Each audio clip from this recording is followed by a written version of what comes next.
Javni akvarijum i Tropikarijum Beograd je 35 godina života i rada. Sve smo to izbacili na jedno polje. Sve. Akvarijume, terarijume, sve što smo imali smo izbacili. Najjača bol koju sam ja u životu doživeo. Svaka dlaka na telu te boli.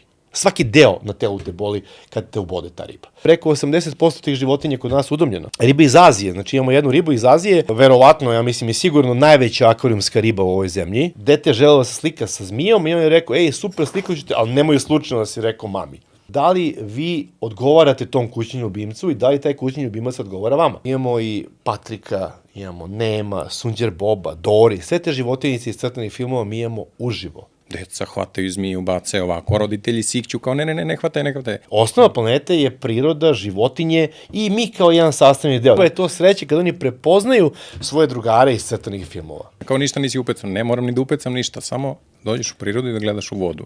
Mogu slobodno da kažem da nam je pomogao i Novak u nekom trenutku i neke stvari nam je nabavio koje su nam bile jako bitne. Imali smo prilike da se voditeljka smrtno plaši i na kraju je završila sa zmijem oko vrata.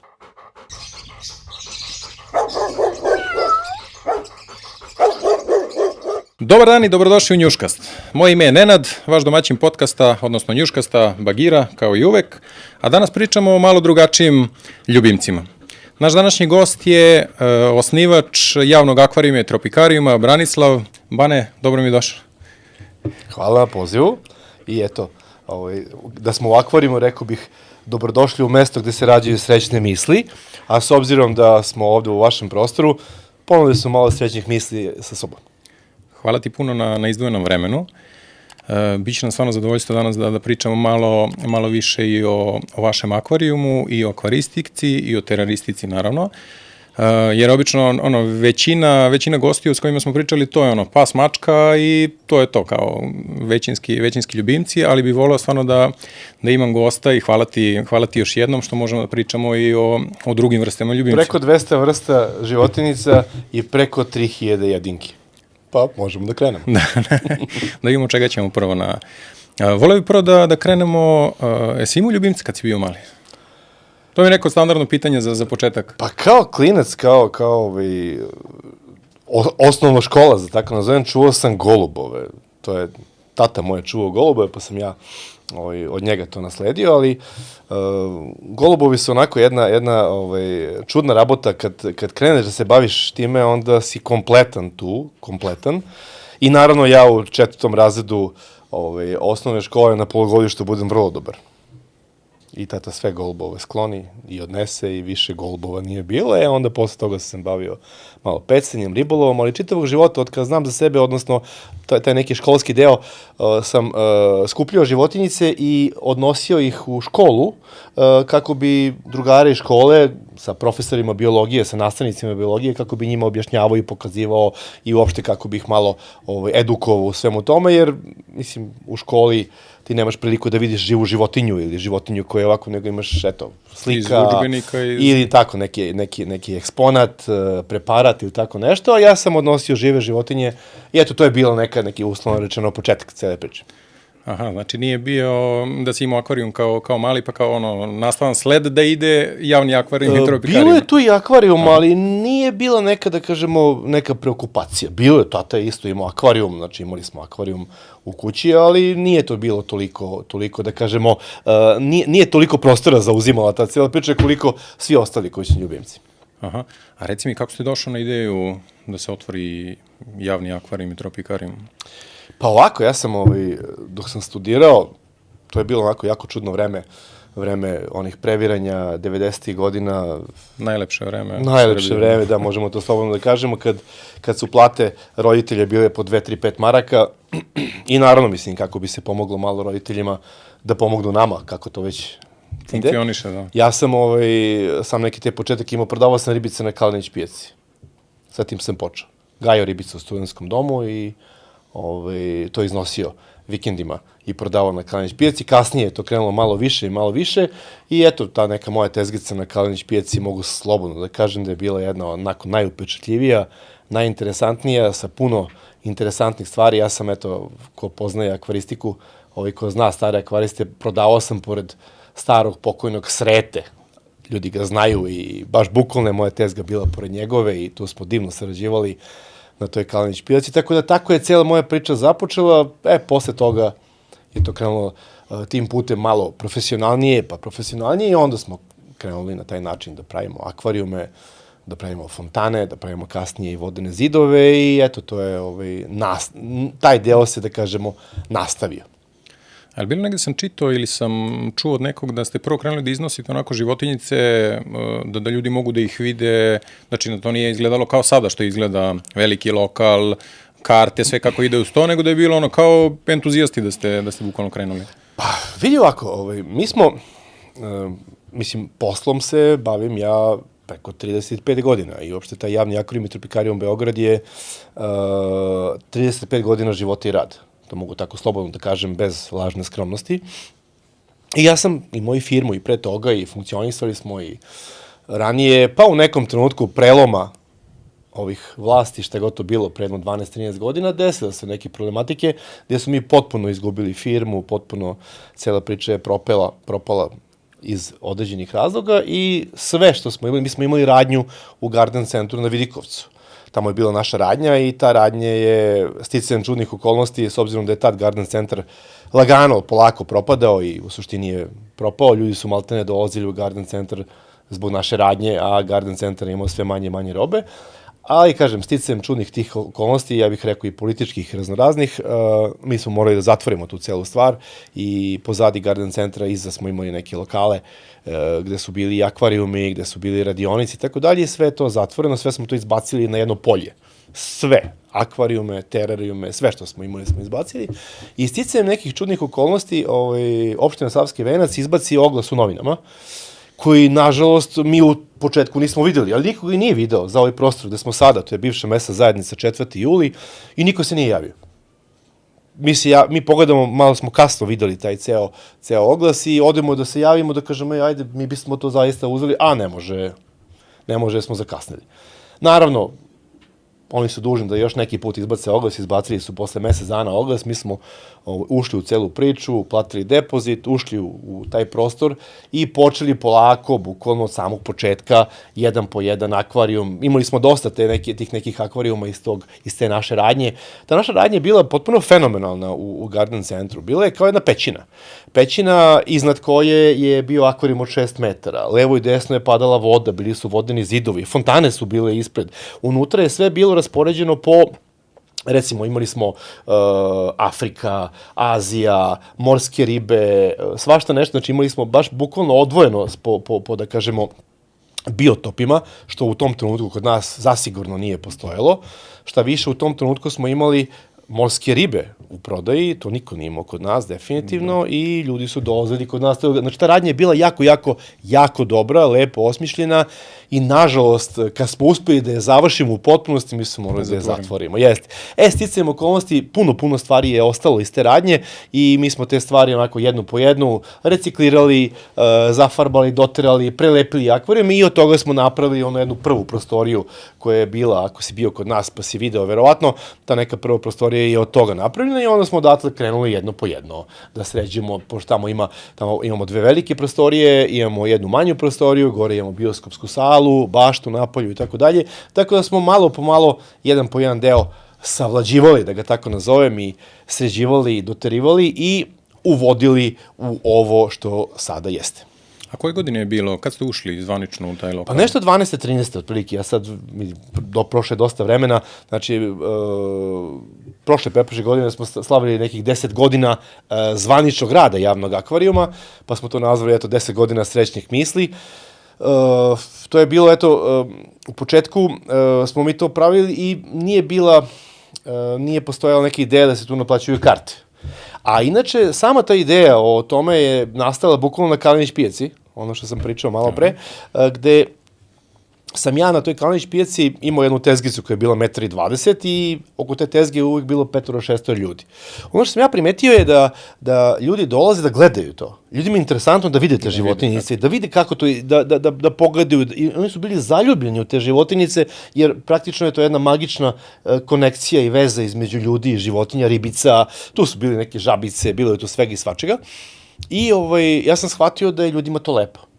I eto tada, pre boga mi 30 i kusur godina se stvorila ta ideja o nečemu što je sada, eto, nazvali smo to javni akvarijum i tropikarijum Beograd, odnosno neko mesto gde će ljudi dolaziti, da nije radnja, nego da je nešto što, gde će moći da dođu. Da mogu da vide, tako da je. Mogu da vide, da mogu da se upoznaju sa time i da bude najpribližnije onome što smo mi u suštini sada.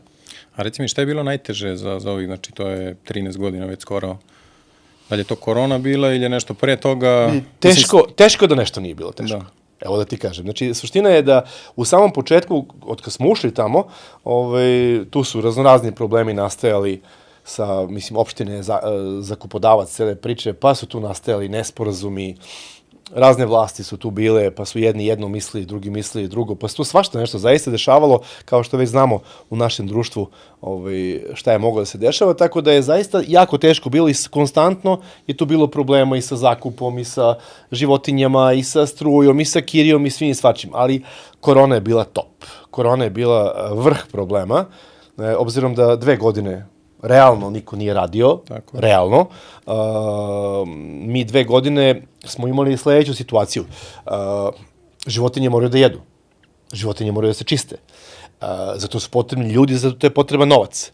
Tako da nije bilo razlike između vremena za nas konkretno u finansijskom, materijalnom i poslovnom smislu, nije bilo razlike normalno vreme i vreme korone. Jer mi smo sve morali da plaćamo, sve moralo da funkcioniše, isto kao što i sad funkcioniše. Isti broj ljudi, isti broj životinja, ista količina hrane, ne možemo to da... A naravno sve je bilo teže. Mi smo za vreme, eto, za te 2 godine možda imali u proseku 2-3 posetioca dnevno. Kad kažem u proseku, nekad ih nije bilo po mesec dana nikoga, ali po 2-3 posetioca dnevno i to je naravno ostavilo baš velikog traga. Za to vreme nismo imali mogućnost da plaćamo kirije, nismo imali mogućnost da plaćamo struje. Bilo je dosta donacija i ja evo i ovom priliku mogu da se zahvalim ljudima koji su bili ljudi dobre volje, gde sam ja preko Facebooka, Instagrama molio da nam pomognu malo i dosta ljudi, zaista dosta nam ljudi pomoglo.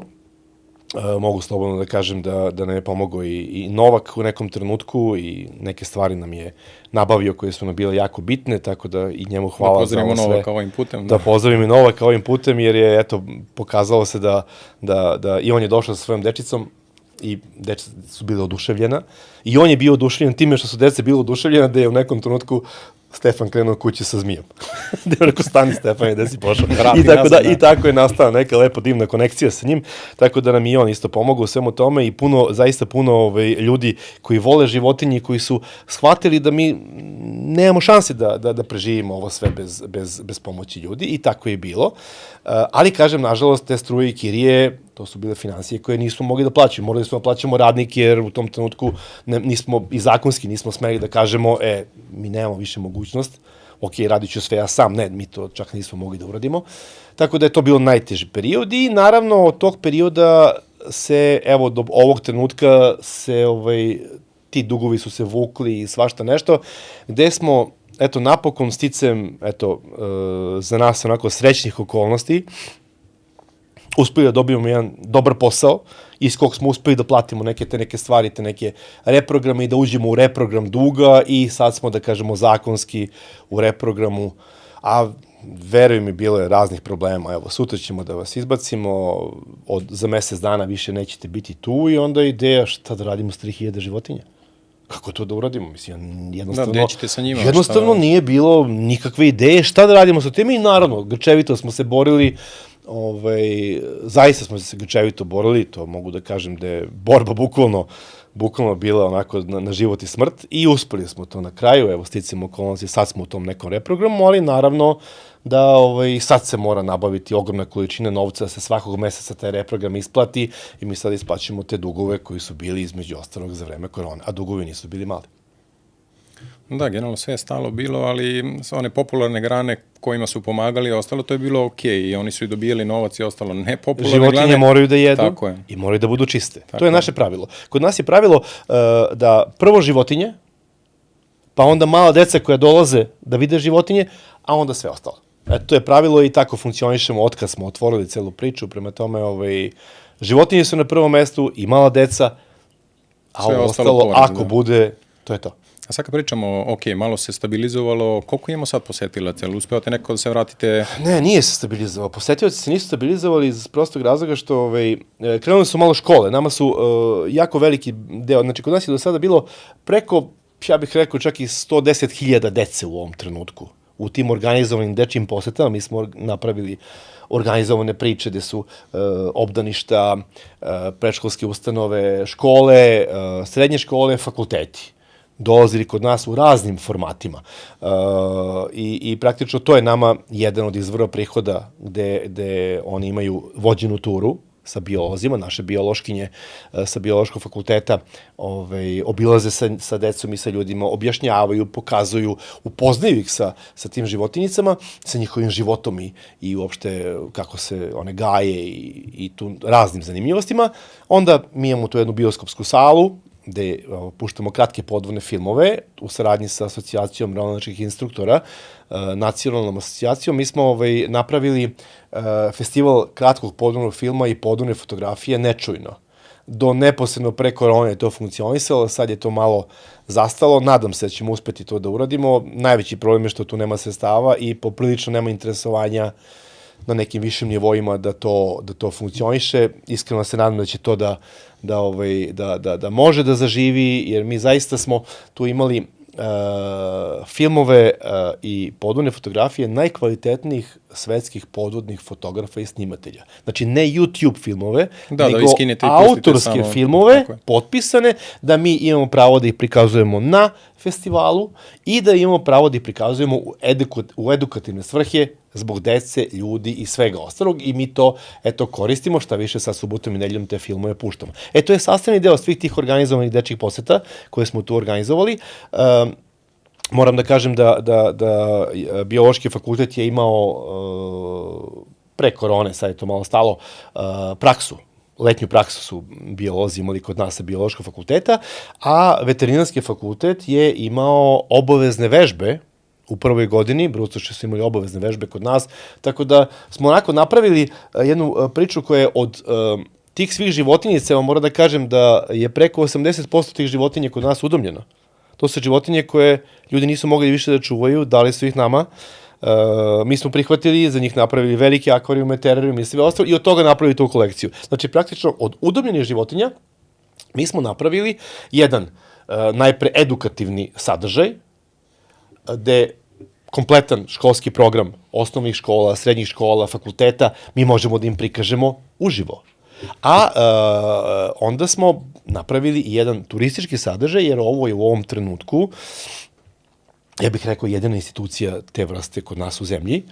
Ne znam šta se dešava sa Kragujevcem, njihovim akvarijumom, ali mislim da smo mi u ovom trenutku jedina institucija u ovom trenutku u ovoj zemlji i dolaze stranci, mi prikazujemo i predstavljamo ovu zemlju koliko god možemo sa onim znanjem i umećem koje smo imali i rekao bih da je to sve kod nas napravljeno uslovno rečeno pomoću štapa i kanapa, ali ne izgleda to tako, znači akvarijumi su stari preko 20, 25, 30 godina i od tih akvarijuma smo uspeli da napravimo to.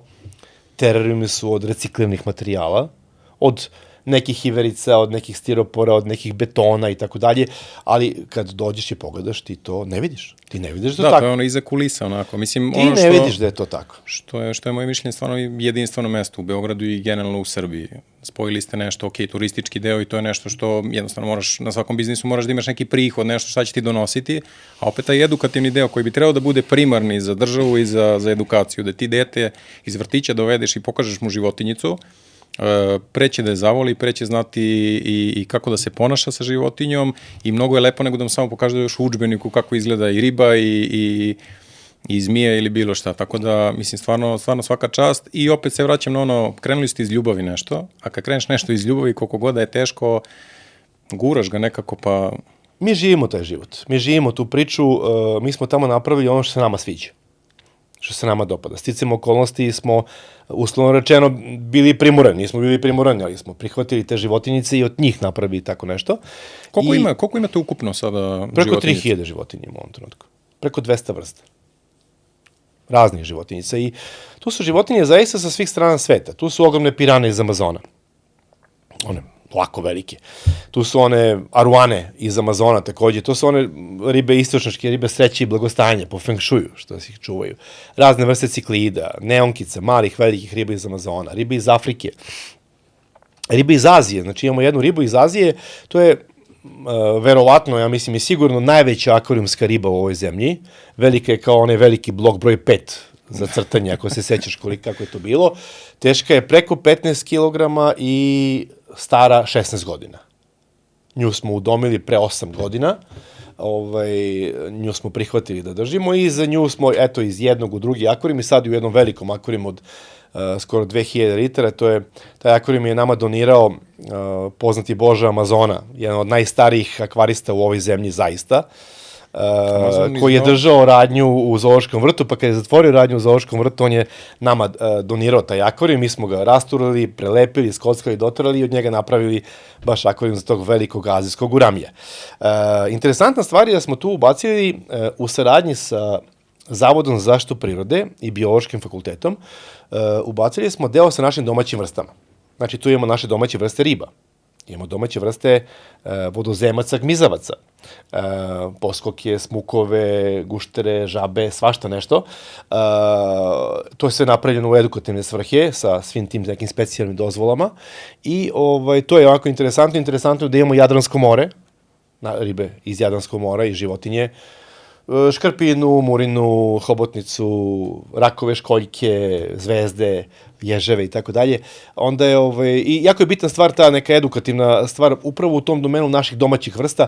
Zašto? Zato što kad god se pojave neke životinje, kao zmije su se pojavile u proleće, pa normalno se pojave zmije u proleće, svi oni zovu nas da ispričamo priču zašto se pojavaju zmije i šta se tu dešava, šta je tu opasno, šta nije i mislim, uglavnom ja svima objasnim i pokažem da su te životinje tu bile pre nas i da smo mi naše kuće napravili na njihovim kućama i njihove kuće srušili.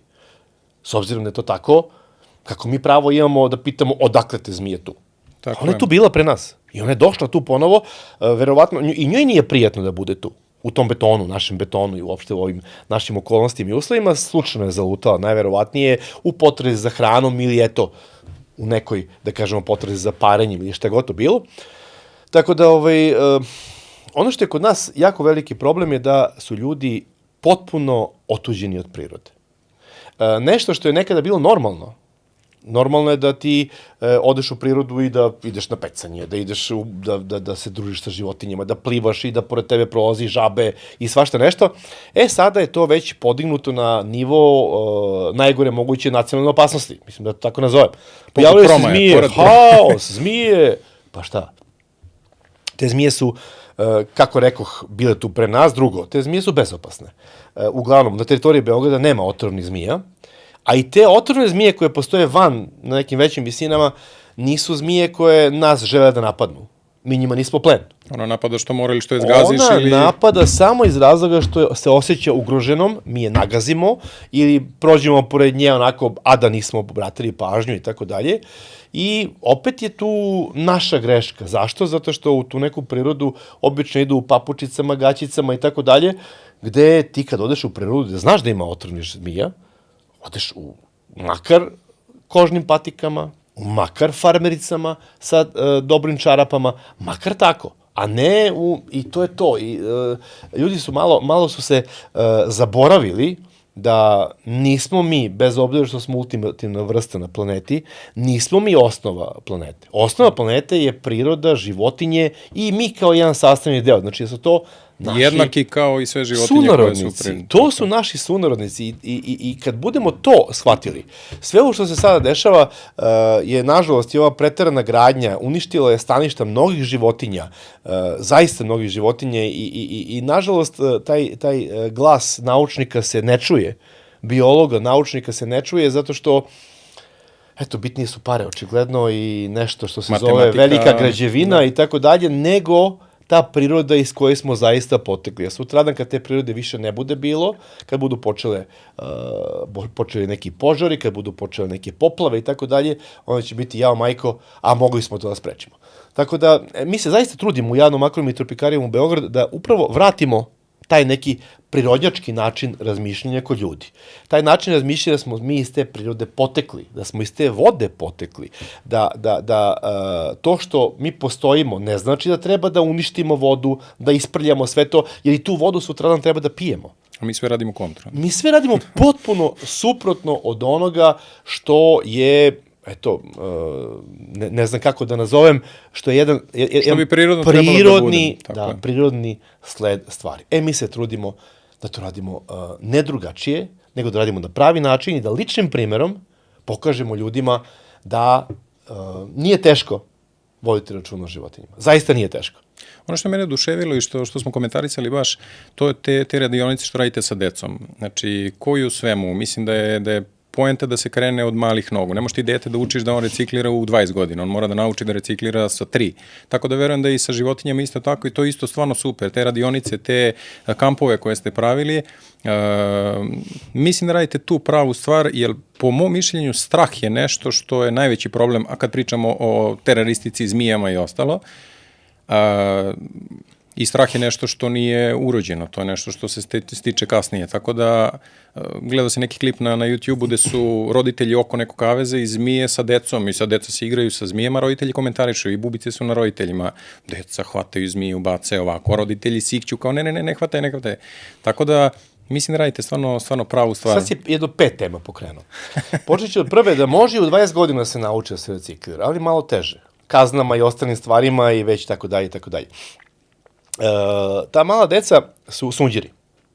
I s obzirom da smo naše generacije sve upropastile.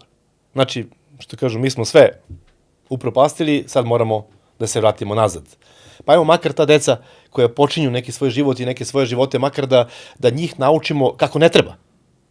Ili ti da ih naučimo da ako ništa drugo, poštuju tu prirodu kao nešto što će im jednog dana zatrebati, kao nešto iz čega žive, iz čega se hrane. Neću govoriti o energetskoj priči prirode i šta znači kad odete u šumu i šta znači kad bosim nogama nagazite na travu i na zemlju, o tome ne bi sad da pričam, to je jedna očigledna tema za nešto drugo, ali da, od malih nogu pokušavamo to da razrešimo i mi pravimo razne varijante radionica. Radionice o gmizavcima, radionice o žabama, zmijama, ribama, biljkama, razne neke interesantne stvari. Naše biološkinje su stvarno, imaju dosta talenta i entuzijazam za to i deca to vole. Deca to vole. Divno je da roditelji shvate da njihova deca to treba da zavole. Da roditelji shvate da njihova deca treba da budu sastavni deo ove prirode i da treba da malko drugačije razmišljaju o prirodi nego što naše generacije, ne kažem mi, ja ne razmišljam tako i ti sigurno ne, ali naše generacije koji su, ja slobodno mogu da kažem, sve smo upropastili. Sve moramo isponova. Prema tome, pokušavamo da na toj deci pokažemo da to može. Znači, da celokupna priča da se može čuvati priroda, da se životinje voleti. Apropo strahova, kad dođu deca kod nas, deca su nevina bića koja jednostavno maltene ne znaju za strah. Strahove deci uglavnom ubacuju roditelji. Jednom prilikom je došao otac i dete je želeo da se slika sa zmijom i on je rekao, super, slikaću te, ali nemoj slučajno da si rekao mami. Meni je to bilo fascinantno i ja to prepričavam, nemoj slučajno da si rekao mami. Takođe, roditelji, mame pogotovo, mame tu najviše straha imaju uglavnom, zaista statistički je to tako. Nemoj tu životinju, što mama hoću da se slikam sa životinjom. Mi imamo zmije, guštere, gde je 1000 dece držalo jednu zmiju. 1000 dece i mi njima pokažemo i deca, stvarno je to, za njih je to poprilično jedan doživljaj.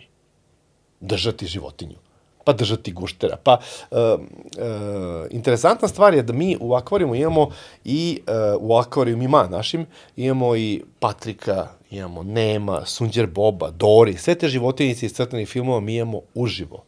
Da, ti detetu možeš da pokažeš na licu mesta šta je junak njegov. Kakva je to sreća kad oni prepoznaju svoje drugare iz crtanih filmova.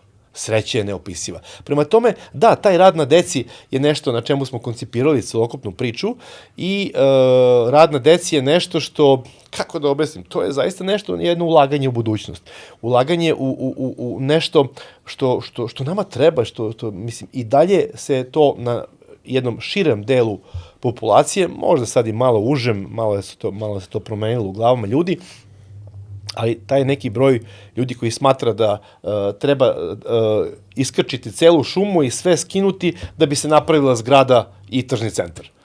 To tako u suštini ne ide i ne bi smelo da ide nigde u svetu, pa ni kod nas, ali nažalost svuda u svetu ide, pa smo mi čuli da se konj potkiva, kao čule žaba da se konj potkiva, pa ćemo i mi to da radimo, pa ajmo brže bolje da uništimo jednu od verovatno poprilično očuvanijih priroda na planeti. Jer mi smo makar sa svojim zemljom možemo da se pohvalimo da je... Još uvek smo jedna od zemalja koja ima relativno najočuvaniju prirodu na planeti, ako to tako možemo da kažemo.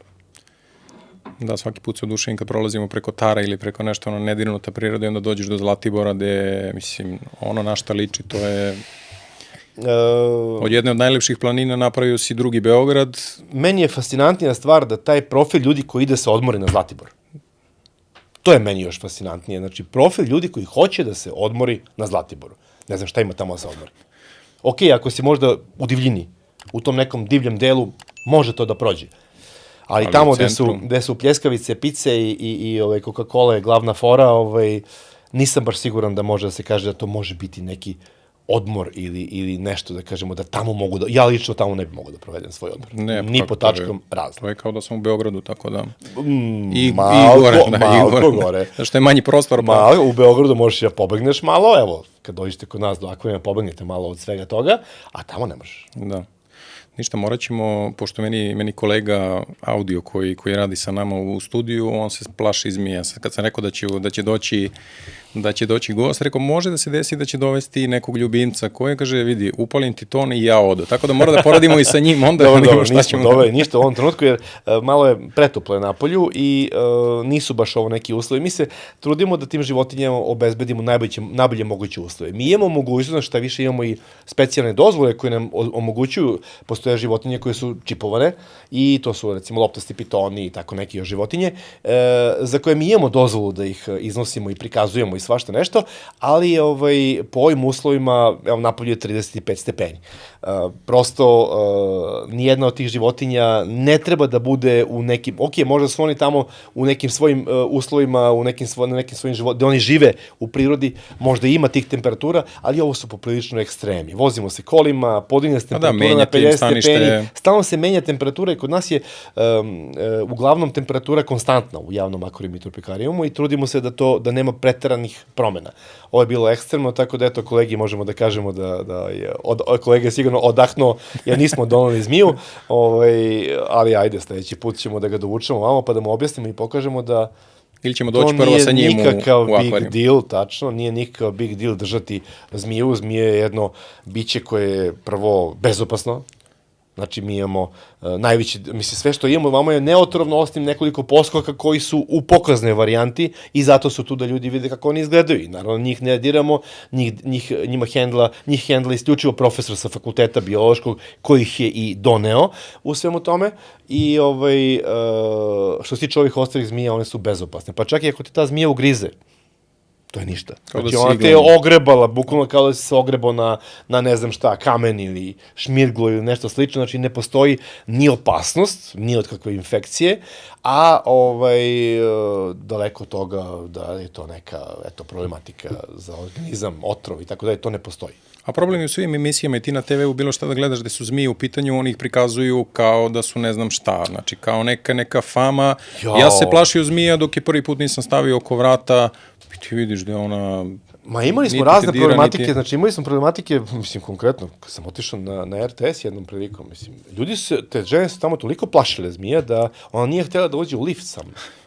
Ona je ušla u drugi lift ili išla peške, ne mogu ja sad setim, a u emisiji, samo emisiji je to bilo toliko napeto da je kao da sam ja doneo, ne znam, u najmanju ruku zmaja koji bljuje vatru. To je bila zmijica, ovolicka mlečna zmija koja ne može nikom ništa da uradi. Znači, ta mlečna zmija je toliko opasna da kad smo ju ubacili miša da ga ona pojede, miš je ugrizo nju.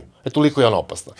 Ali i kad sam ušao u taj studio i kad sam ušao u celu priču, to je bilo toliko napeto da je pitanje šta, pojela je 2 čoveka, zašto sam ja nju sad izvukao iz kutije, ja sam nju doneo u kutiju, u transporteru, zašto sam je izvukao napolje? Pa čekaj, ja sam došao sam da pokažem životinju, da vi vidite kako izgleda. Ne, i bilo je onako baš jednom prilikom jako napeto. Bilo je još nekih interesantnih napetih situacija gde su voditeljke malo skakale sa stolica. Ja sam pokušao da im zmiju dam i da je makar pipne pozadi, makar rep da pipne, ali eto, bilo je to. Ali uglavnom imali smo prilike da se voditeljka smrtno plaši i na kraju završila sa zmijom oko vrata. To je to, znači svakakve situacije. Nema, jednostavno, kad im se objasni na pravi način, onda tu nema problema. Evo, mi pravimo svakog 1. maja, to je tradicionalna priča već 10 godina, pravimo takozvano prvomajsko gušterisanje. Ko je bio u vojsci zna šta je gušterisanje, a eto, da prevedemo ljudima, to je sunčanje. Znači, iznošenje na sunce i sunčanje, da ne objašnjamo šta je to u vojsci. I mi tad koristimo priliku da prvo životinje koje su bile cijele zime u nekom tom, u terenijumskim uslovima, koji su okej, ali ipak nije to priroda. Da ih iznesemo, da se sunčaju, da ih iznesemo, da im malo, jer svako to njihovo iznošenje je jedna gimnastika, jer one u terarijumu nemaju baš puno mogućnosti, ona dođe, pojede miša i legne na spava. Zato mi ih iznosimo i trudimo se da svaku zmiju makar jedan put mesečno iznesemo. To radimo 1. maja, takozvano prvomajsko i ponekad drugomajsko gušterisanje, ako je interesovanje veće, a bude interesovanje vrlo solidno, tako da i to pravimo kako bi, ljudima, da kažemo, taj neki strah i barijeru razbili. Ukinuli, razbili barijeru, odagnali strahove i veruj mi da jako puno ljudi kod nas dođe sa nenormalnim strahovima, a odu potpuno omađijani tim životinjama da dolaze ponovo da se druže sa njima. Prema tome, da, i to je još jedna naša misija. Pored te misije da ljudima i deci objašnjamo da su životinje ipak naši sunarodnici i da su naši drugari na mnogi načine, da i odagnamo strahove od tih životinja. Imaju ljudi razne strahove, od guštera, od insekata, od zmija, od riba, znači neverovatne, zaista neverovatne strahove ljudi imaju, od paukova, od tarantula, Ali imate njih, imate... Imamo i tarantule, pa sve to, vidi, interesantna stvar je sa kućnim ljubimcima, znaš, interesantna stvar je da ljudi se zalete, vide, pa je to kao postane ovako popularno, pomodarno, super je. Neko vidi kao zmija, pa to kao opasno, pa malo, neke svoje percepcije prebacuje na to kućnog ljubimca i, nažalost, posle određenog vremena to se izgustira. Kod zmija bude tu najveći problem kad treba da se nahrani i mišem. Zmija se hrani miševima. Ako već prihvatiš da imaš zmiju kao kućnog ljubimca, moraš da shvatiš da ona jede miševe. Da li će to biti, ili pacove, zavisi koliko je velike, da li će to biti živ miš ili pacov, ili će biti smrznut, pa ga ti otopiš i daš, ali to mora tako. To je životinje koje to jede u prirodi. Ako si prihvatio to da čuvaš, mora si da se raspitaš i čime se hraniš životinje. Ako želi da čuvaš bradatu agamu ili leopard gekone, nekog drugog guštera, pa on jede bube. Jede bube i crve. Meni brat imao bradatu agamu, da. I to je bilo... To je divni ljubimac, zaista divni ljubimac. Mi ih imamo nekolicinu, ljudi više nisu mogli da ih čuvaju. I šta je to interesantno? Ljudi se gade kao tih crva i buba. Te bube i ti crvi rastu i čistiji su nego naša hrana. Znači, oni prvo rastu u pšeničnim mekinjama, šta ćemo čistije i bolje od toga, a daje im se povrće i voće da bi jele i da bi od toga rasle. Znači, gde ćeš zdravije, gde ćeš bolje i od toga one naprave svoj protein, koji onda bradata, gama i gušter jede. Ljudi to ne shvataju i ja njima stalno objašnjavam da je to hrana budućnosti. Da ljudi to jedu i da praktično je postalo, da praktično kažu da će meso biti zamenjeno pljeskavicama od crva i buba, ali aj sad, nećemo sad na tu temu. Da, vidjet ćemo. Znači, otprilike tu se sapletu prvi put ljudi kad žele kućni ljubimci i kad kupe nešto, jer eto, neću da im dajem miša, neću da im dajem bubu i crva. Šta se dešava? Znači, mi zaista molimo ljude i nažalost, sve te životinje završe kod nas. Opet, ne mogu možda da kažem i nažalost, možda i na sreću, iz prostog razloga što... Svako bolje uslove dobiju... Vremenom ljudi izgustiraju ili im je grozno da ih hrane i onda ih stave sa strane. Onda te životinje budu zapostavljene. Da, onda one pate bolje da dođu kod nas, nego da budu zapostavljene. To je prva i osnovna stvar. Drugo, molimo ljude i stalno apelujemo u svakom gostovanju na televiziji, evo i sad ovde kod tebe u podcastu, Njuškastu. Njuškastu, da ljudi dođu i da se informišu. Ako nešto znamo da čuvamo životinje. Te životinje koje oni žele kao kućni ljubimci, možemo da im objasnimo šta ta životinja zahteva. Kakav akvarijum ili terarijum ona zahteva. Možemo takođe to da im napravimo, jer između ostalog, evo, ti vrlo dobro znaš da mi celokupnu priču finansiramo delimično iz poseta, ali to nije dovoljno.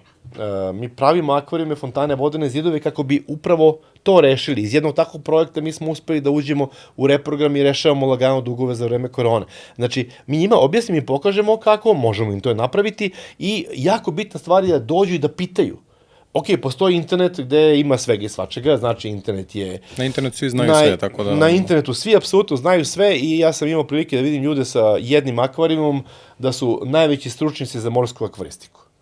Ja koji se morskom akvaristikom bavim preko 25 godina, nemam taj neki kapacitet i tu percepciju da ja nešto tu sve znam, a oni koji imaju jedan akvarijum su najveći stručnici, tako da zaista na internetu ima svega i svačega i zato kažem, dajte, slobodno pozovite, dođite, objasnit ćemo vam, pokazat ćemo vam, eto, u kratkim crtama, tu je jako bitna stvar da se vidi da li vi odgovarate tom kućnom ljubimcu i da li taj kućni ljubimac odgovara vama. Evo, pas mora da se šeta. Ima svoje određene potrebe, tabletice, jedno, drugo, treće, hrana određena, znači nije to baš tako bezazleno, mačka takođe, jež, gušter, zmija takođe.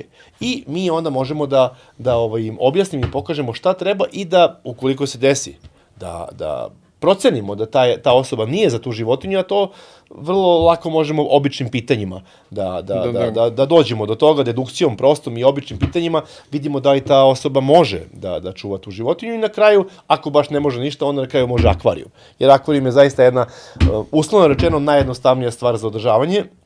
Da, voleo bi kasnije da se osvrnemo baš na akvaristiku i na akvarijume, ali vratio bi se samo baš na te neodgovorne vlasnike, jer pričali smo u prethodnim epizodama i to je problem i napuštenih životinja na polju i pasa sve više i mačaka koji su na polju, zašto se ljudi zalete, kupe deci da dete, za rođendan ovo, dete izgustira, šta će da radi, ajde na ulicu i to je to. Tako to je sociološki problem naroda, sociološki problem društva, da su oni neodgovorni kao ljudi. Kad si neodgovoran kao čovek, ti ćeš biti neodgovoran i prema kućnom ljubimcu. Koji je razlog što ljudi uzimaju kućne ljubimce? Vrlo dobro znaš da vrlo često ljudi uzimaju kućne ljubimce prema svom karakteru. Pa onda ko uzima pitbullove. Mislim, pitbull je divna životinja, ima tih životinjica tako divnih pitbullova, tako divnih životinja da je onako kao i mačka, ali oni misle da je to nešto opasno. Ko uzima zmije, neki uzimaju zmije i misle da je to kao, imajući zmiju, on će biti malo opasniji, šta god to bilo. Znači, ljudi to uzimaju prema svom karakteru. Uzimaju kućne ljubimce i to je već jedna druga socijalna dimenzija o kojoj možemo da pričamo. Pravimo zaista. Poseban njuškas. Poseban njuškas, možemo da napravimo o tome iz prostog razloga što je to već u domenu psihologije čoveka, zašto je čoveku potreban kućni ljubimac i eto, svi smo svedoci. Odlaskom u jedan pet shop, bilo koji pet shop kod nas, ti možeš vidjeti te neke takve stvari za pse i mace kakve nemaš ni za decu. Tako da, jednostavno, to je jedna čudna psihološka priča gde posebna ekipa ljudi treba time da se pozabavi. Ali, što se tiče, da kažemo, držanja kućnih ljubimaca, ako ti treba neka životinjica, a ima ljudi koji zaista osjećaju potrebu lepo mu je da drži agamu, lepo mu je da bude pored zmije. Sad govorim onim normalnim, normalnim potrebama i normalnim nekim zahtevima iskrenom, ljudi. Voli da ima akvarijum kod kuće i to mu je lepo. Znači, voli taj deo prirode, jer gledajući u tu životinjicu i u taj akvarijum, ti se vraćaš prirodi na neki način.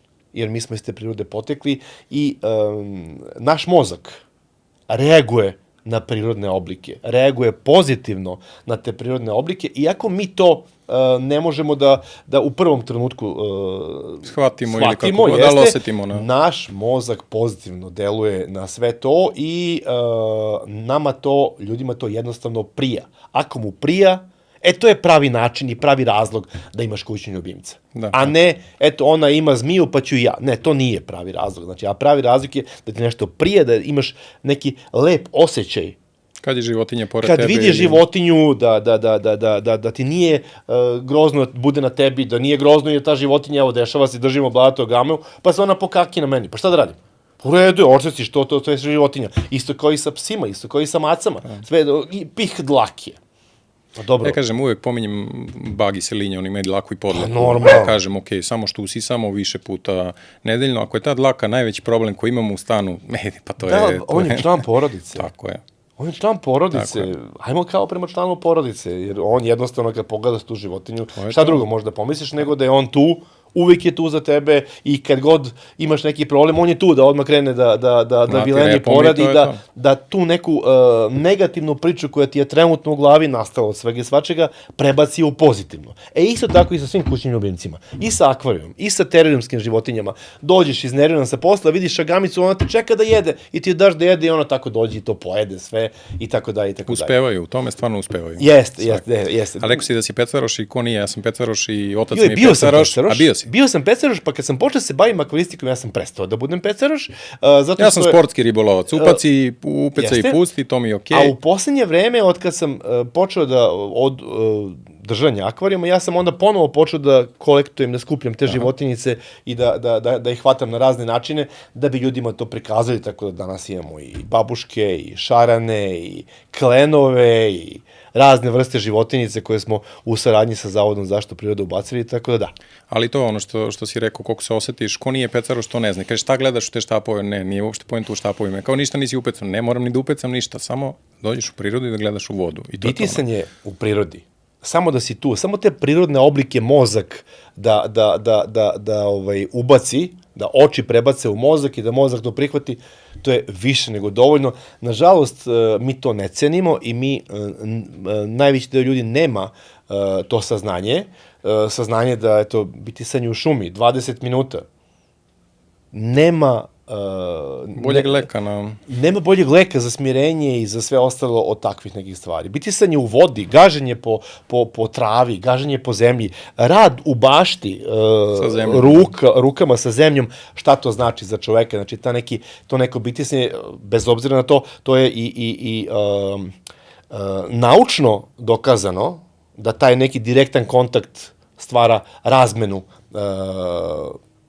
nekih, uslovno rečeno, elektrona i tako dalje, ali da to prija našem organizmu i da jednostavno taj rad sa prirodom i bitisanje sa prirodom je jako bitna stvar za psihičko i fizičko zdravlje. Reci mi, u slučaju naletimo na otrovnu zmiju, bili nas ugrize u prirodi, koliko imamo vremena da dođemo do lekara, koliko moramo da reagujemo brzo? Nemoj trčati. Nemoj juriti. Zašto? Zato što ako je zaista otrovna zmija, taj otrov koji je ušao unutra, ako je ušao, pitanje i to isto, i o tome ću da pričam, može biti, ako je frka, ako kreneš da trčiš, da jurcaš, on vrlo brzo krene po krvotoku i onda pravi sve veću i veću štetu. Nego ako se tako nešto desi, naravno, teško je reći što mirnije. Prvo proveriti koja je zmija u pitanju. Znači, postoji razlika između otrovnih i neotrovnih zmija. Otrovne zmije imaju 1 ili 2 zuba, vidiš 1 ili 2 uboda u svemu tome, a neotrovne zmije imaju kao da kažemo da te ogrebe šmirgla i da se ogrebeš o kamen, pesak ili tako nešto, tako da, ali bez obzira, bilo koja zmija da te ugrize, odi do lekara. ništa ne košta, a bolje je ako je slučajno neotrovna zmija, onda možda je neko alergičan. Ima ljudi koji su alergičani na vazduh, na polen, na dlaku psa, pa alergičan je možda i na taj neki ugriz te neke neotrovne zmije. A ukoliko se desi da te nabola otrovna zmija, sad, tu imamo nekoliko opcija. I u najvećem broju slučajeva tu je ili suv ujed, ili ujed jedva onako da je zapeo, baš ako je on zagrizo žestoko, a to baš bukvalno ako ima 2 zuba, to je da kažem problematično i ne. Ali svakako treba otići kod lekara, proveriti. Ja apelujem i stalno apelujem, na svim televizijama sam apelovao da naše zdravstvene stanice imaju taj protivotrov. Naš Torlak pravi protivotrove, ima ih u neograničenim količinama. Uzmite sveže protivotrove za svaku sezonu, jer mi prirodnjaci koji idemo po prirodi, pa mislim, zaslužujemo da ako se desi da nas ugrize životinja, zaslužujemo da dobijemo pravu pomoć. Znači, vrlo često naše zdravstvene organizacije nemaju taj adekvatan protivotrov i apelujem da ga nabave bez obzira na to što će možda da se baci, što je možda eto skup. Ljudski život je najskuplji u svemu tome i ta neka neprijatnost da ti odeš u zdravstvenu stanicu i da on kaže, pa nemam protivotrov. Ispričat ću jednu pričicu da je mene jednom prilikom ubola otrovna riba škorpion. To je bilo dok sam pre jedno skoro 20 godina čistio akvarijum jedan i mogu da ti kažem da je to bol, to je najjača bol koju sam ja u životu doživeo. Svaka dlaka na telu te boli. Svaki deo na telu te boli kad te ubode ta riba.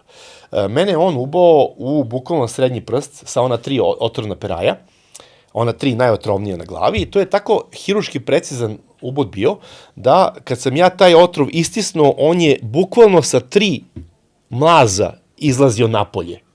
Koliko je to. Ja sam odradio pravu stvar, u tom slučaju se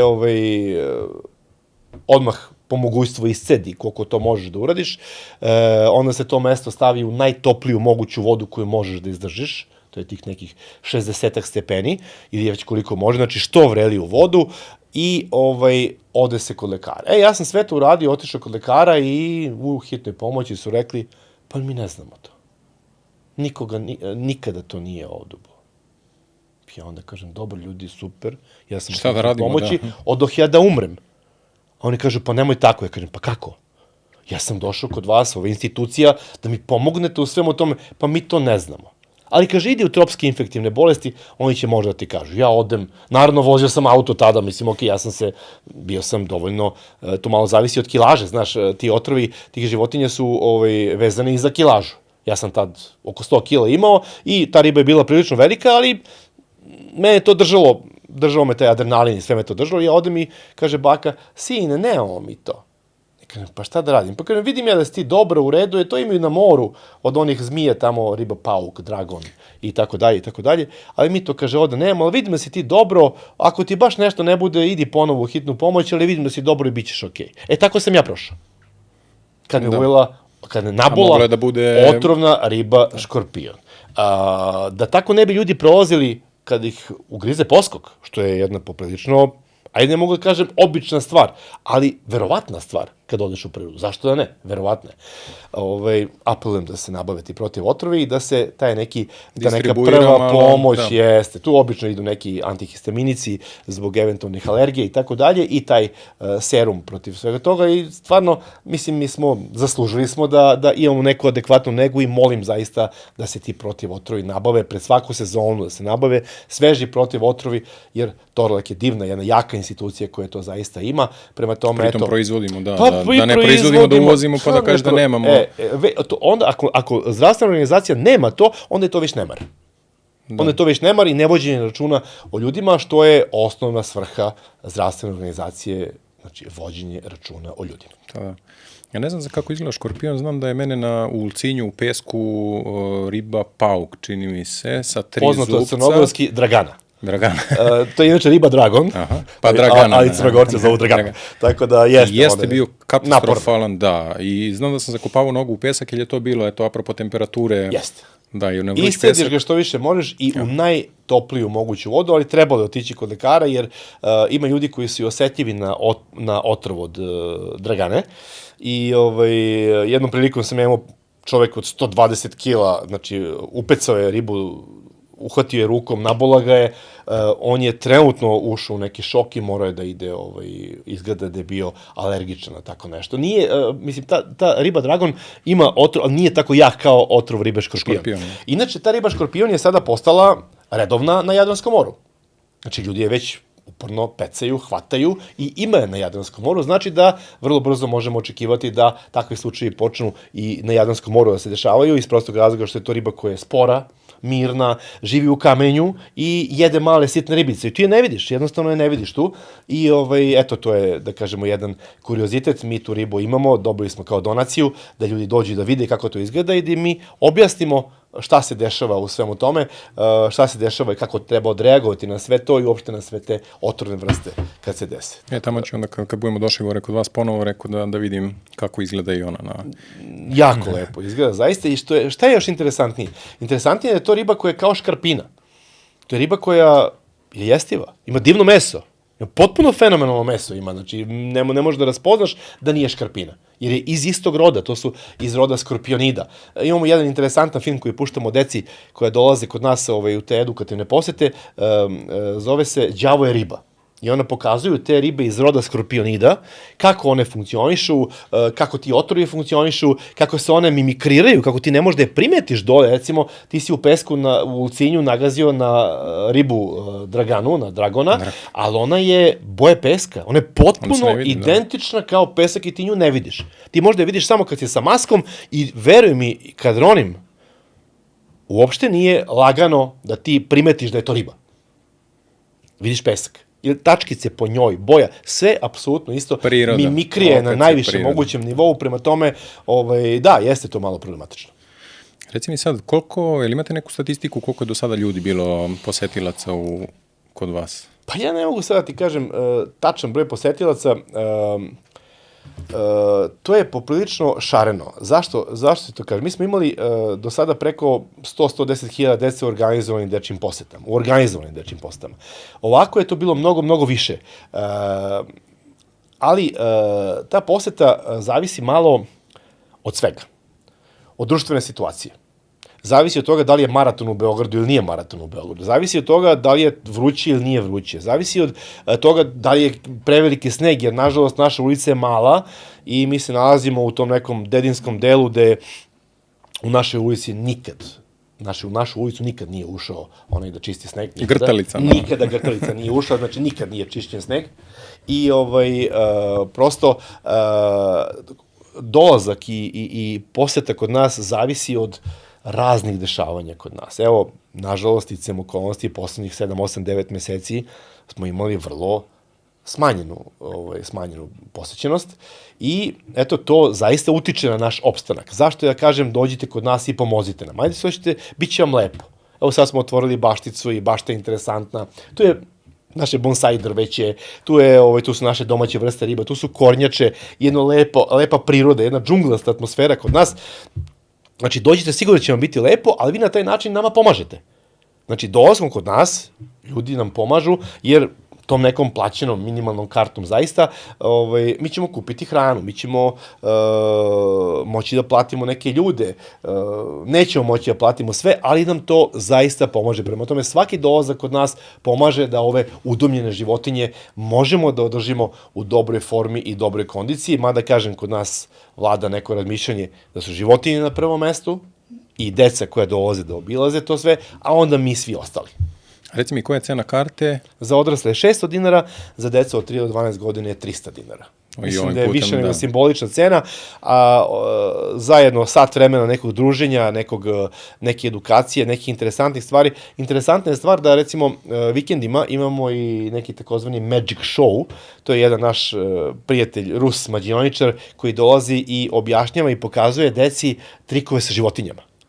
To je poseban kuriozitet Da, i to to je nisam jako čuo da dobro, ima, da neko radi. Vrlo često imamo i radionice sa tom temom kako se prave trikovi sa životinjama. Tako da, eto, pratite nas na Facebooku, Instagramu i vidjet ćete, ljudi će imati informacije šta se kad dešava kod nas.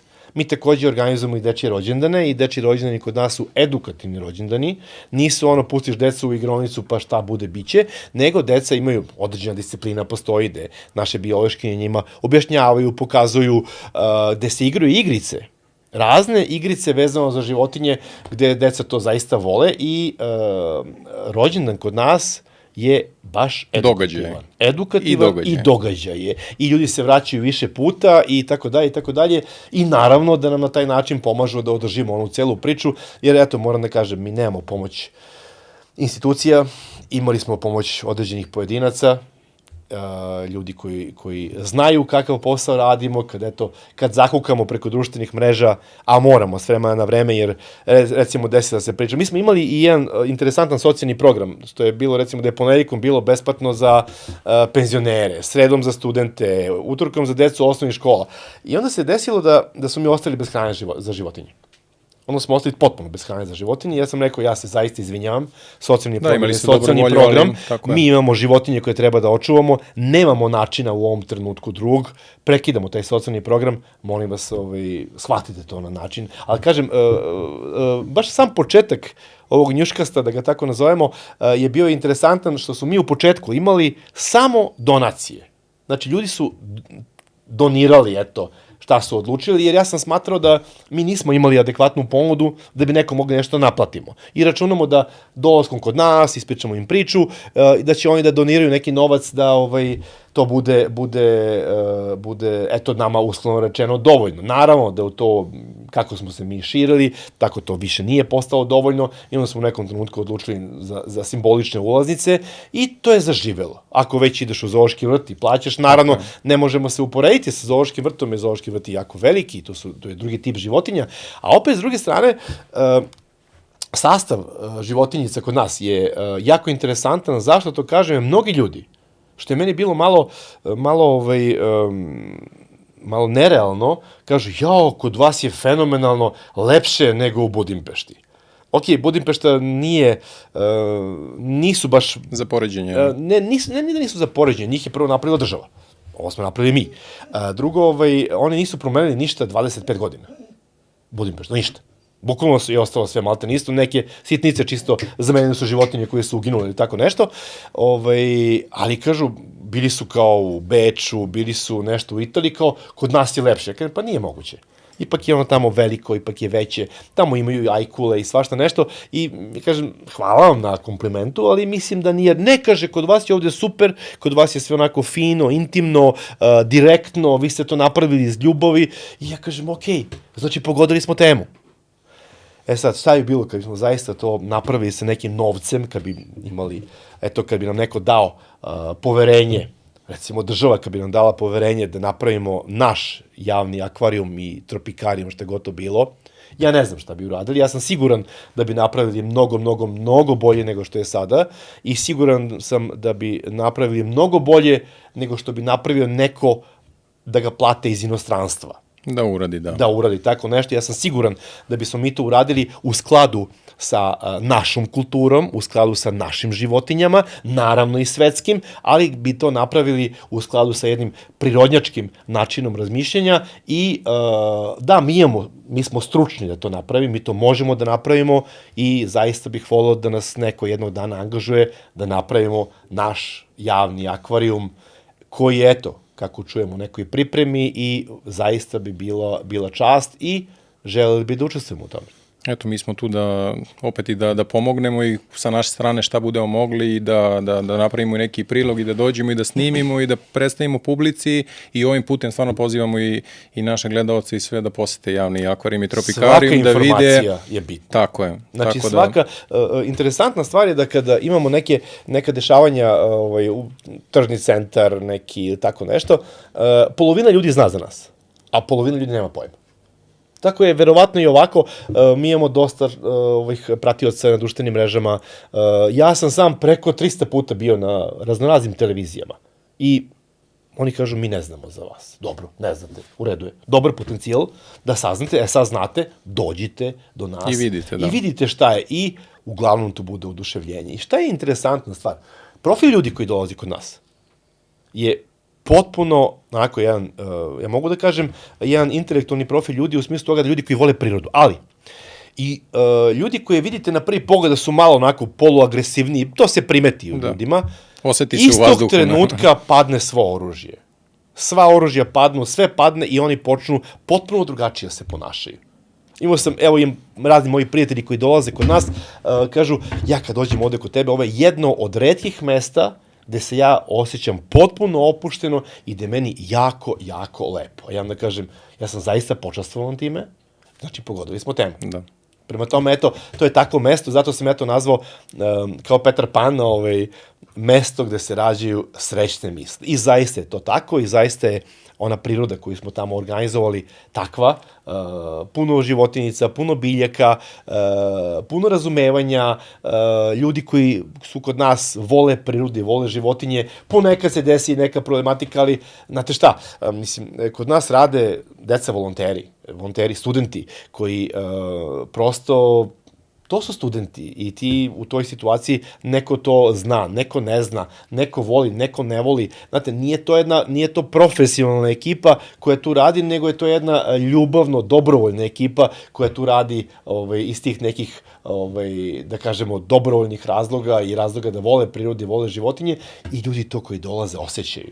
Znači, potpuno se drugačije ponašaju i potpuno, zaista, cela situacija, svo njihovo ponašanje je potpuno mirnije, normalnije, nema stresa, nema neke problematike i ja sam zaista srećan zbog toga što smo uspeli da napravimo takvo jedno mesto, eto, zen, nirvana mesto, da ga tako nazovem. Ništa, pozivamo stvarno sve da posete javni akvarijum i tropikarijum i da vide kako su Bane i kolegi odradili to. Ja sam bio, tako da, ali ajde, ostavimo na njima da proceni, da uživaju. Dođite. Da.